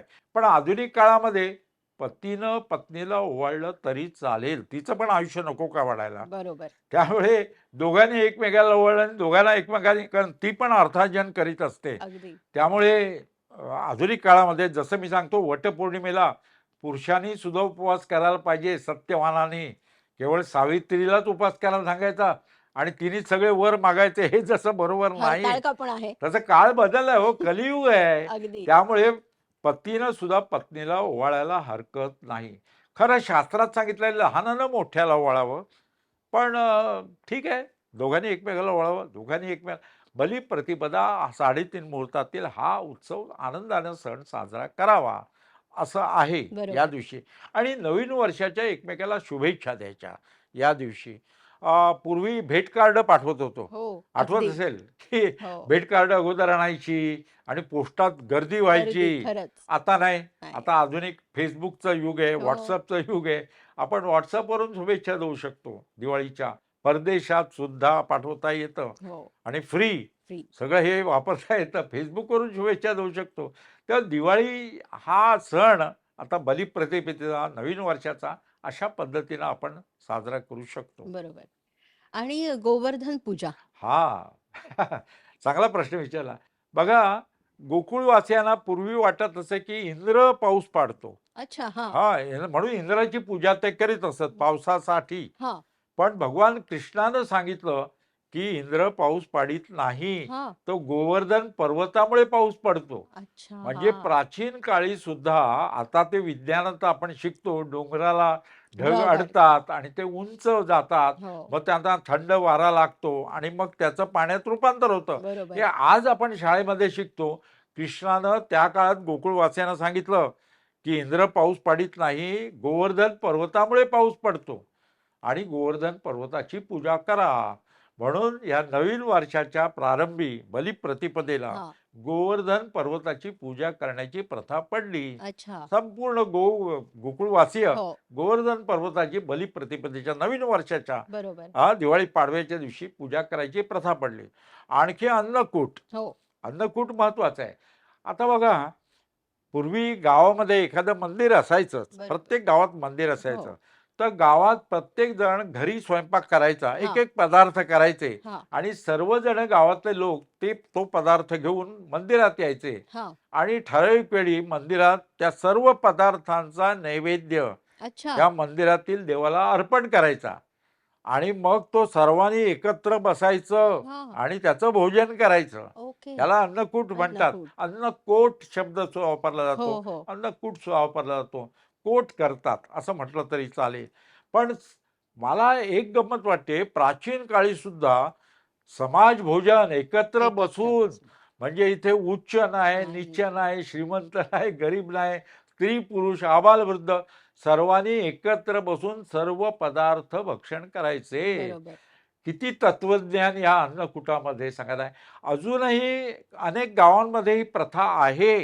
मला वाटतं शहरामध्ये सुद्धा असं सोसायट्यांमध्ये अन्नकूट करायला हरकत नाही. हरकत नाही. प्रत्येकाने एक एक पदार्थ आणायचा तयार करून आणि सर्वांनी एकत्र बसून खायचा. उच्च भेद, खरंच. नीच भेद नाही, नाही. भेदभाव समाजात नाहीच. मला मुद्दाम सांगायचं, हे सण उत्सवातून शिक्षण मिळतं अगदी आणि खरं. हे शिकायला पाहिजे. म्हणून बलिप्रतिपदेच्या दिवशी गोवर्धन पूजा करायची पर्वताची, आणि पण पूजा नुसती पर्वताची करायची नाही, तर पर्वताचं रक्षण करायचं. रक्षण करायचं. आता पर्वत सपाट केले जात आहेत, आपल्याला माहिती आहे, अगदीच. उत्खनन हो. केलं जात आहे आणि झाडं तोडली जात आहेत. हे टाळलं पाहिजे. पर्यावरणाचं रक्षण करायचं ही शपथ गोवर्धन पूजेच्या वेळी घ्यायची घेतली आणि पाहिजे. अन्नकूट करायचं सोसायट्यांमध्ये. अनेक सोसायट्यातून एकत्र भोजन करण्याची प्रथा आहे. त्या निमित्तानं लोक एकत्र येतात. उत्सवामागचं कार्यकारण हाच आहे, की अगदी. उत्सव हे आनंदासाठी असतात आणि एकत्र भोजन करताना आपण दुःख चिंता विसरतो आणि हे नवीन वर्षाच्या पहिल्या दिवशी 3:30 मुहूर्तातील दिवस, हो. या दिवशी हे केलं की वर्षभर आपण आनंदी राहतो. हा संदेश या बलिप्रतिपदेच्या उत्सवामध्ये आहे. अगदी खरं, की आपल्याला प्रत्येक सण, उत्सव जे आहेत, ते आपल्यामधला एकोपा कसा वाढावा, हे बरोबर. सांगत असतात आणि एकमेकांशी मिळून मिसळून कसं राहावं, हे आपल्याला सांगत असतात. बरोबर. त्याच्यामुळे प्रत्येक सणामधनं काही ना काहीतरी शिकण्यासारखं असतं. खरं आणि आत्ता जसं तुम्ही म्हणालात, की आपण निसर्गाचं रक्षण करायला हवं. हो. आपण हल्ली भक्षक झालेलो आहोत. खरं म्हणजे आता खरं बोलू नये, पण बिल्डर लोकं जे आहेत, हो. तेच सगळे डोंगर तोडायला लागलेले आहेत. तर त्याच्यामुळे आपण निसर्गाचं रक्षण करणं हे खूप बरोबर. महत्त्वाचं आहे. बरोबर. आणि जसं अन्नकूटचं तुम्ही सांगितलं, हो. तर मला वाटतं हल्ली बऱ्याच सोसायट्यांमध्ये आहे, की नरक चतुर्दशीच्या दिवशी म्हणा किंवा एखादा भाकड दिवस असेल, तेव्हा एकच प्रत्येकजण फराळाचा एक-एक आणतो. पदार्थ घेऊन जातो बरोबर. किंवा दुसऱ्यांना आपल्या घरी बोलवतो बरोबर. आणि मग ते सुद्धा त्यांनी जे फराळाचे पदार्थ केलेत बरोबर. ते आणतात आणि मग एकत्र त्याचा आस्वाद घेतात. तर हे खरंच खूप महत्त्वाचं आहे प्रत्येक सणांमधनं शिकण्यासारखं. प्रत्येक सण आपल्याला शिकवत असतो अगदी आणि खरं. ते पुढच्या पिढीला आपण सांगायला पाहिजे हो, त्याचा कार्यकारण भाव आणि बरोबर. तो सांगितला ना तर सण आनंदानं आपण साजरा केला असं म्हणता येईल त्याचा. अगदी खरं. बरोबर. आता दिवाळीतला शेवटचा दिवस म्हणजे भाऊबीजेचा. वा. तर भाऊबीज सणामागचं महत्त्व काय आणि भाऊबीज आणि रक्षाबंधन ह्या दोन्ही सणांमध्ये काय फरक आहे? आपले सण आहेत ना हां, हे कुटुंबातील नातं टिकवण्यासाठी आहेत. अगदी खरं. बघा ना बलिप्रतिपदेला पत्नी पतीला ओवाळते हे हो. सांगितलं, भाऊबीजेला तसंच आहे. हां. आता रक्षाबंधन, हं. रक्षाबंधनाच्या दिवशी बहीण भावाच्या घरी जाते आणि भावाच्या हाताला राखी बांधते, बरोबर. हो. आता भाऊबीजेला भाऊ बहिणीच्या घरी जातो अच्छा. हां. आणि बहीण त्याला ओवाळते, औक्षण करते. हां. आता हे सुद्धा त्याचा आयुर्मर्यादा वाढावी वाढ यासाठी असतं आणि बीज म्हणजे भेट काहीतरी भाऊ बहिणीला देतो. बरोबर, हे एकमेकाचं नातं प्रेम वृद्धिंगत व्हावं, माया वृद्धिंगत व्हावी बरोबर. यासाठी केलेला आहे आणि हा सण खूप महत्त्वाचा आहे हो. भाऊबीजेचा. हे अगदी खरं. महत्त्वाचं आहे. आणि मला वाटतं आत्तासुद्धा आपण आपले जे जवान आहेत, जे आपली सीमेचं रक्षण करतायत, बरोबर. त्यांना सुद्धा भाऊबीजेची भेट पाठवत असतो. रक्षाबंधनसुद्धा आपण आपल्या सैनिकांबरोबर साजरा करतो. बरोबर. बऱ्याच ज्या संस्था आहेत, त्या त्यांना रक्षाबंधनाच्या दिवशी भेटवस्तू पाठवतात आणि भाऊबीजेच्या दिवशीसुद्धा कारण ते आपले बंधूच आहेत आणि तेच आपल्या सीमेचं, देशाचं रक्षण करतायत आणि त्यामुळे आपण इकडे सुरक्षित राहू शकतोय. तर बरोबर. त्याच्यामुळे तोही एक महत्त्वाचा दिवस आहे, की तुम्ही आता काही पाठवू शकला नाहीत, पण मनोमन त्यांच्या आरोग्याची आणि त्यांच्या आयुष्याची तुम्ही देवाजवळ प्रार्थना करा, की त्यांना निरोगी आयुष्य लाभू दे. बरोबर. तर तसंही तुम्ही करू शकता. बरोबर. भाऊबीजेच्या दिवशी हां, प्रत्यक्ष यम त्याची बहीण यमी यम. हिच्या घरी गेला होता. हां, अच्छा. ही पौराणिक कथा आहे. हो. बघा, यमीच्या घरी यम जातो हां, आणि यमी त्याला ओवाळते आणि यम भाऊबीज घालतो. हां. कथा कथेमध्ये आहेत, पुराणामध्ये आहेत, पण या कथातून बरंच काही सांगून जात आहे. हं. भाऊबीजेचं महत्त्व आहे. तुम्हाला तुमची लहानपणीची भाऊबीज आठवा. हो. खरं सांगतो मी, तुम्हाला लहानपणची भाऊबीज आठवा. अगदी लहान असतो आणि बहीण भावाला उठवते झोपेतून आणि मग तो भाऊ लहान असतो, डोळे चोळत-चोळत उठतो. मग बहीण त्याला बाथरूममध्ये अंघोळीला घेऊन जाते आणि मग त्याच्या अगोदर तेल लावते आणि भाऊसुद्धा तेल, उटीण, सुगंधी अत्तर लावून लावून घेतो घेतो. हौसीनं आणि मग अंघोळीला बहीण अंघोळ घालते हो. आणि मग भाऊबीजेचा सण म्हणजे बहीण ओवाळायचं असतं तिने. छोटी असते, परकर पोलका घातलेला असतो आणि भाऊ टोपी-बिपी घालून नवीन कपडे घालून बसतो पाटावरती. बहीण अर्थात लहान असते. आईच ते निरांजनाचं तबक सांभाळते आणि मदत करते आई आणि तो भाऊसुद्धा वडिलांनी दिलेलं पाकीट भाऊबीजेचं लगेच देत नाही, तबकात टाकत नाही, ओवाळून घेतो. हाच दिवस असतो. मारामारी, भांडणं केली असतात बहिणीशी, पण हा दिवस बहीण भावाला ओवाळते. ओवाळते. बहीण ओवाळून ते बहीण बरेच वेळा ओवाळावी म्हणून भाऊ थांबतो. अगोदर भाऊबीज देत नाही. आठवा लहानपण. तुम्हाला पण तुमचं लहानपण आठवेल आणि मग भाऊ ते पाकीट आई ओरडते. मग तो तबकात ठेवतो. ही लहानपणची भाऊबीज. मग वर्षानुवर्ष जातात, भाऊबीजेचे सण जात असतात. मग बहीण मोठी होते, तिचा विवाह होतो आणि मग ती सासरी जाते आणि मग पहिल्या वर्षी भाऊ ज्यावेळी बहिणीच्या बहिणीचं. सासरी येतो, तो दिवस आठवा. तुम्हाला पण तुमच्या आयुष्यातला तो दिवस आठवत असेल. बहीण वाट बघते. पहिल्यांदाच भाऊ सासरी भाऊबीजेला आपल्याकडे येणार.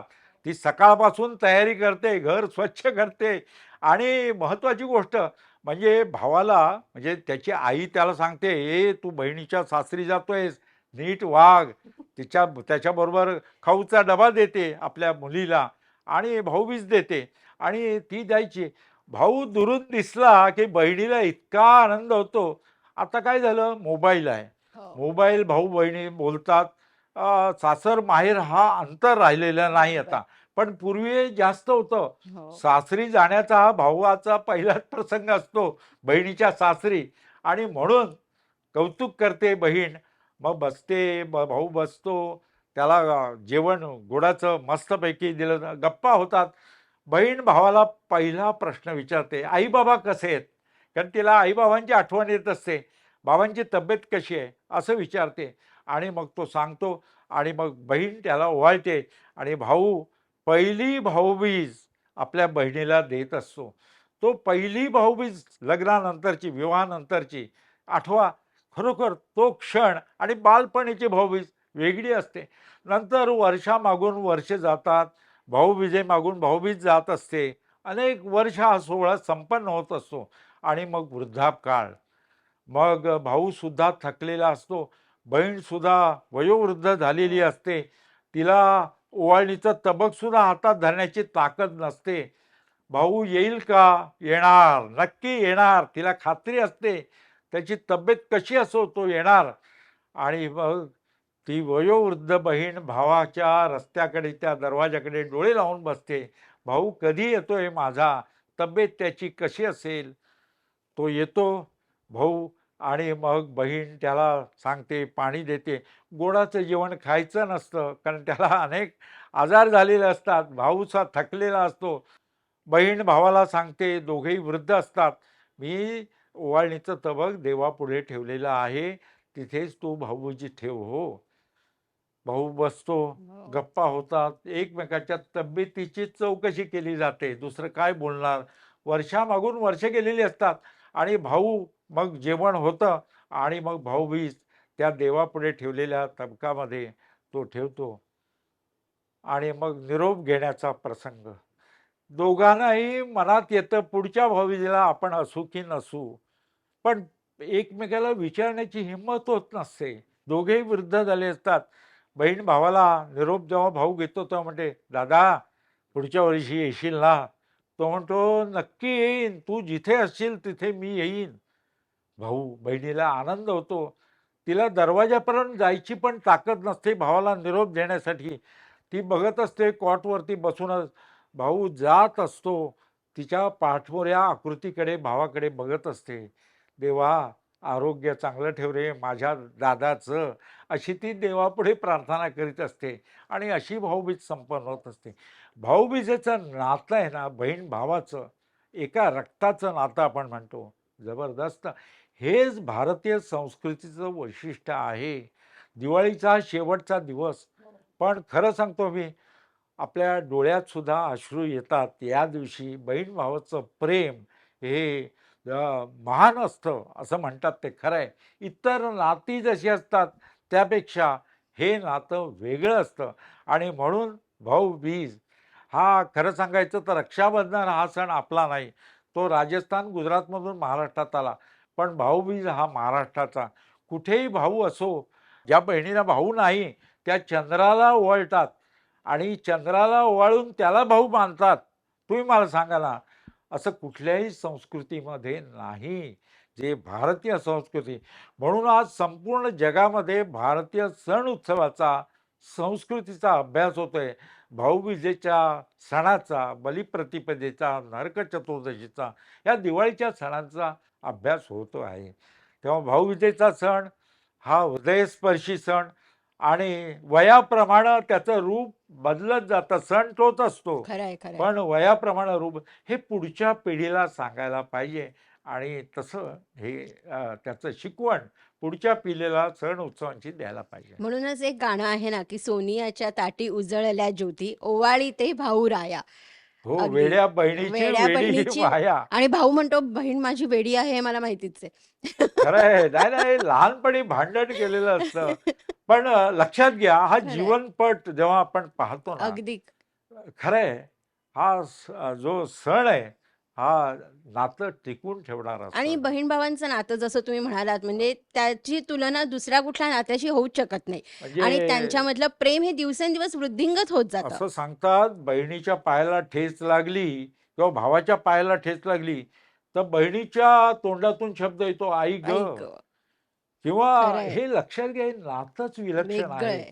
आणि पूर्वीच्या काळामध्ये 4-5 भावंड असायची. हो, त्या काळात तर भाऊबीज अनेक ठिकाणी जावं लागायचं. खरंय, खरंय. आता 1 किंवा 2 अपत्य साहजिकच हे नातं टिकू खूप नये, त्याचं महत्त्व पुढच्या पिढीला आपण समजून द्यायला पाहिजे. अगदी खरं. आणि त्यातला जो गोडवा आहे, तो हो, दिवसेंदिवस वृद्धिंगत होत बरोबर, असतो. बरोबर. म्हणजे भले आता जसं तुम्ही उदाहरण दिलत, की बहीण-भाऊ हे वयापरत्वे थकत असतात, हो, पण तरीसुद्धा त्यांच्यामधलं जे खोडकर मूल असतं, हो. ते तसंच असतं कायम. कारण खरंय. तरीसुद्धा भाऊ काही ना काहीतरी खोड बहिणीची जाताना काढतोच. म्हणतो, "अगं, तू जाडी झाली आहेस, जरा साखर कमी खात जा, हो. शुगर आहे तुला.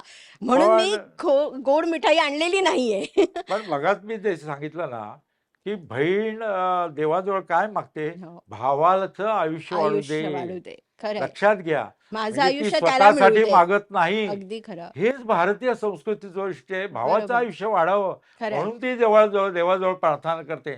स्वतःसाठी नाही. हेच भाऊबीजेचं खरं प्रेम, ही अगदी माया खरं. हे म्हणायला पाहिजे. बरोबर. तर ह्या आपल्याला प्रत्येक सणामधनं जसं मी म्हटलं, की खूप काही शिकायला मिळतं. बरोबर. तर तेच भाऊबीज ह्या सणामधून आपल्याला भावा-बहिणींचं जे प्रेम आहे आणि त्याची जी गोडी आहे, ती आपल्याला समजते आणि ते नातं किती अतूट आहे, हो. हे आपल्याला समजतं. खरंय. जर आता आपण दिवाळी साजरी करतोय, बरोबर. तर ही दिवाळी आपण पर्यावरणपूरक दिवाळी म्हणून कशी साजरी करू शकतो? खरंय. चांगला प्रश्न विचारला आहे. आपले सण उत्सव आहेत ना, हे सर्व पर्यावरणाचं रक्षण करण्यासाठी आहेत, भक्षण करण्यासाठी नाही आहेत. आपण सण उत्सव आनंदासाठी साजरे करतो आणि ते करत असताना पर्यावरणाला म्हणजे निसर्गाला जपलं पाहिजे. बरोबर. आता दिवाळी संबंधी सांगायचं तर पहिली गोष्ट फटाके, हो. ध्वनी प्रदूषण होता कामा नये. आपल्याला माहिती असेल, आम्ही बऱ्याच शाळातून म्हणजे लहान मुलंच फटाक्यांचा आग्रह हो, करतात. हो. तेव्हा लहान मुलांनाच प्रबोधन केलं, की फटाके वाजवू नका, त्यापेक्षा पुस्तकं आणूया, खाऊ आणूया त्याच्यामध्ये. आणि मुलांनी कबूल केलं. बघा हां. फटाक्यांचं प्रमाण कमी झालंय की नाही तुम्हीच सांगा, की कमी झालेलं आहे. आता व्यापारी वर्ग जो फटाके लावतो हो, त्यांना मी मगाचं आवाहन केलेलं आहे, हो. की लक्ष्मी राहायला पाहिजे असेल तर फटाके वाजवू नका. कारण लक्ष्मीला ध्वनी प्रदूषण नको अंगच. असतं.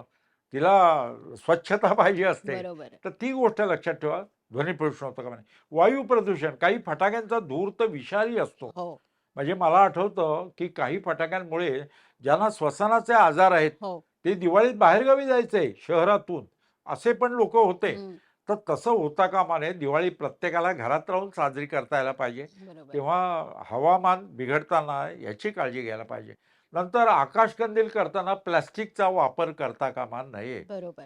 थर्मोकोलचा वापर करता करता कामा कामा नये. नये. कारण थर्मोकोलचं विघटन होत होत नाही नाही. आणि प्लास्टिक सुद्धा होत नाही. होत नाही. तेव्हा कागदाचे आकाशकंदील आकाशकंदील. करायचे. हे बरोबर. महत्वाचं आहे. तर सर्व सण आपण हे करताना पर्यावरणाला जपलं पाहिजे. जपलं पाहिजे. जर निसर्ग जगला ना, तर आपण जगू अगदी आणि खरं. आपण निसर्गाला जपलं, तर निसर्ग आपल्याला जपणार आहे. ही दिवाळीच्या निमित्तानं बरोबर. महत्वाची आणि गोष्ट आहे. मला वाटतं पर्यावरणपूरक दिवाळी साजरी करताना आपण जेव्हा किल्ले बनवतो, तेव्हा सुद्धा त्याचं भान राखलं पाहिजे, की किल्ल्यावरती आपण जे मावळे वगैरे ठेवत असतो, तर ते सुद्धा तुम्ही मातीचे बनवलेले मावळेच ठेवा.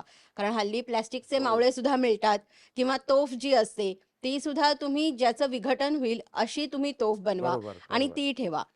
किल्ले बनवणं हे संस्कृती आहे हो, दिवाळीमध्ये.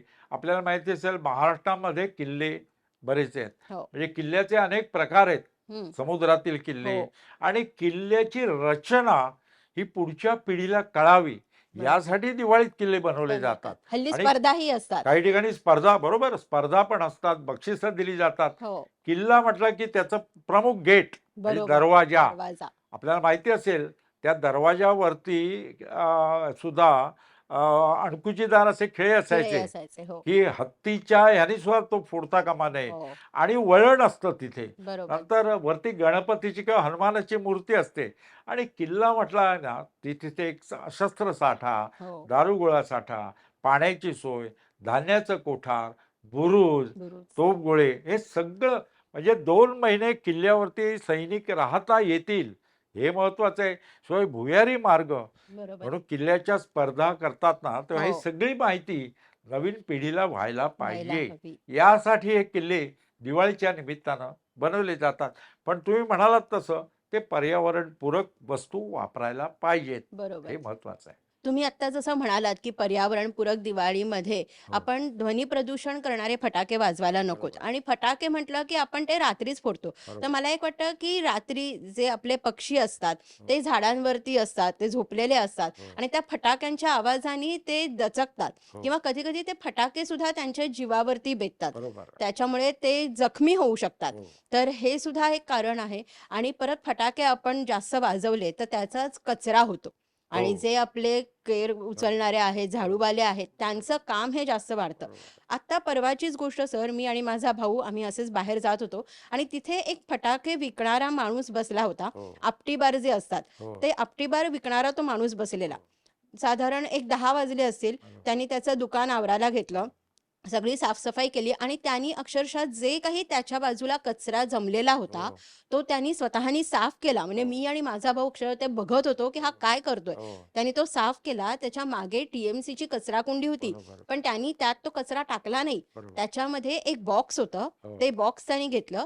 त्याच्यामध्ये त्यांच्या बाजूला जो त्यांनी कचरा होता, हो, तो त्याच्यामध्ये टाकला बरोबर, आणि एका प्लास्टिकच्या पिशवीमध्ये ते घेऊन तो घरी घेऊन गेला. बरोबर, बरोबर. म्हणजे मला एवढं त्याचं कौतुक वाटलं, की जर का खरं आहे. प्रत्येक माणसानी असं आपल्यावरती म्हणजे जे काही आपण कचरा करतोय, तो माझा कचरा माझी जबाबदारी. बरोबर, हे जर का अंगीकारलं, तर खरं आहे. आपला भारत देश हा अजून स्वच्छ होईल बरोबर, आणि कुठल्या कुठे पोहोचेल. बरोबर, तर त्याच्यामुळे जेव्हा तुम्ही फटाके वाजवता, तुम्ही वाजवा. पण मग बरोबर. जिथे तुम्ही वाजवलेत, ती जागा तुम्ही साफ करा. आणखी एक गोष्ट हां, मुद्दाम सांगायची आहे, हां. की सोसायटीमध्ये पण हो, शेजारी-पाजारी आजारी मनुष्य असतो, आजारी असतात. लहान मुलं असतात, हो, त्या आवाजानं दचकतात. दचकतात. ती पण काळजी घ्यायला पाहिजे. बरोबर आहे. पशुपक्ष्यांबरोबर ते हो. पण महत्वाचं अगदी आहे. खरं, अगदी खरं. आणखी महत्वाची गोष्ट अपघात होतात, आगी लागतात. अगदी खरं. आपल्याला माहिती असेल अग्निबाण एखाद्याच्या घरात जातो हो. आणि आग लागतात. आपण जर बघितलं तर अग्निशामक दलाला जास्त काम असतं काम दिवाळीमध्ये. असतं. हो, आपल्यामुळे म्हणजे आपण सण उत्सव आनंदात साजरा हो. करायचा आणि त्यांना मात्र घरी सुद्धा जाता येत नाही. खरंय, खरंय. अग्नी विझवणं म्हणजे आग हो, विझवण्यासाठी जावं लागतं.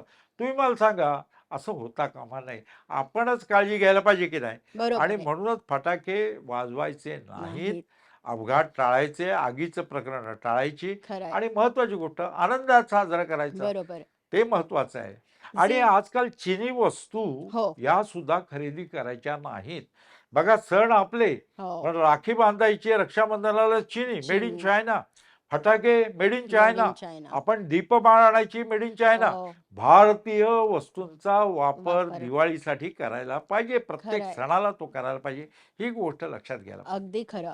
आणि तुम्ही दिवाळी म्हणजे जी आहे ती तुम्ही फुलभाज्या पेटवून हो, साजरी करू शकता हो, किंवा भुईचक्र आहे हो, किंवा आकाशात जी रोषणाई होते त्याने करू शकता. हो. मला वाटतं ती जी रोषणाई आहे आणि जो सगळ्या दिवांचा लखलखाट असतो, बरोबर, तो बघण्यासारखा असतो. कारण सर तुम्ही खगोलशास्त्रज्ञ आहात. बरोबर. तुम्हालाही माहिती असेल की नासा सारखी संस्था हो, तो फोटो टिपते की दिवाळीमध्ये पृथ्वी कशी दिसतीये हो. आणि त्याचा फोटो आपण पेपरमध्ये बघत असतो. बरोबर. की सगळीकडे लखलखाट आहे. जसं म्हणतो की "लख लख चंदेरी तेजाची न्यारी दुनिया."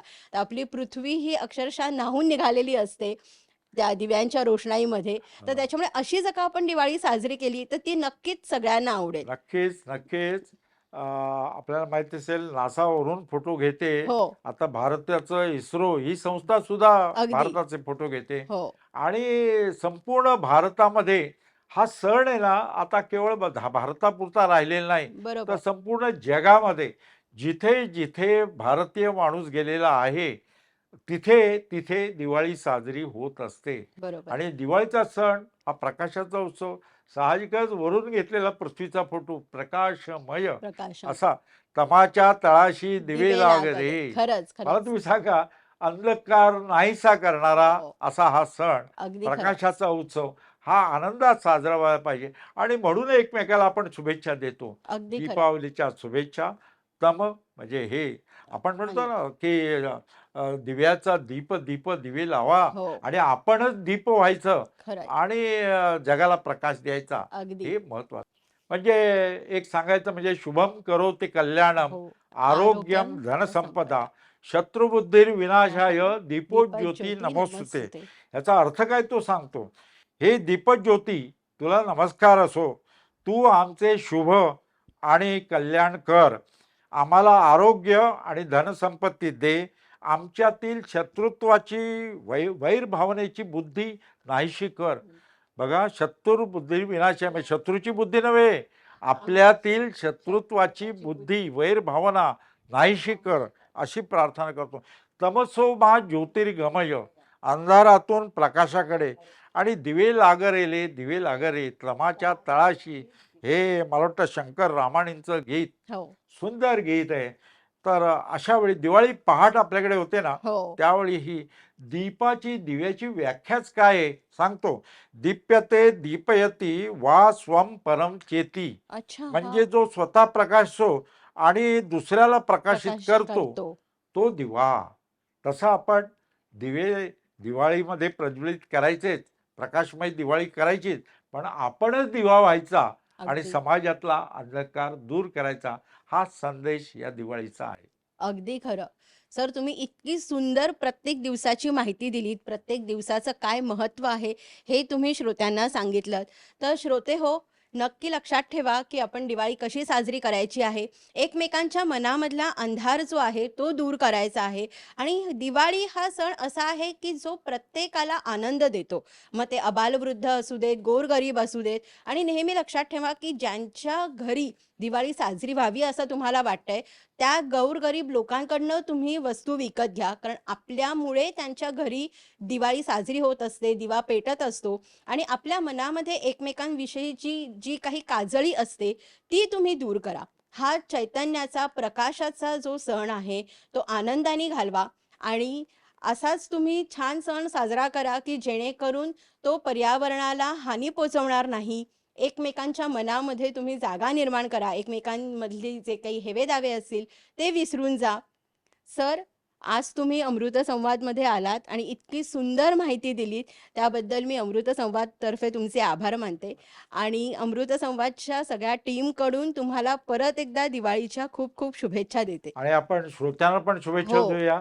ही दीपावली, दीपावली हे नवीन वर्ष तुम्हाला सुख आरोग्याचं जावो. दीपावलीच्या खूप शुभेच्छा. खूप शुभेच्छा. श्रोते हो, तुम्हाला सुद्धा अमृत संवादच्या सगळ्या टीमकडनं दिवाळीच्या खूप खूप शुभेच्छा. तुमची दिवाळी ही आरोग्यमयी जाओ आणि तुमच्या सगळ्या मनोकामना ह्या दिवाळीमध्ये पूर्ण होत, अशी मी ईश्वरचरणी प्रार्थना करते. आणि आपली त्रिसूत्री ही तुमच्या लक्षात आहेच. कुठली? लाईक, शेअर आणि सबस्क्राईब. कोणाला? अर्थात अमृत संवाद या यूट्यूब चॅनलला. तर पुन्हा भेटूया. तोपर्यंत धन्यवाद.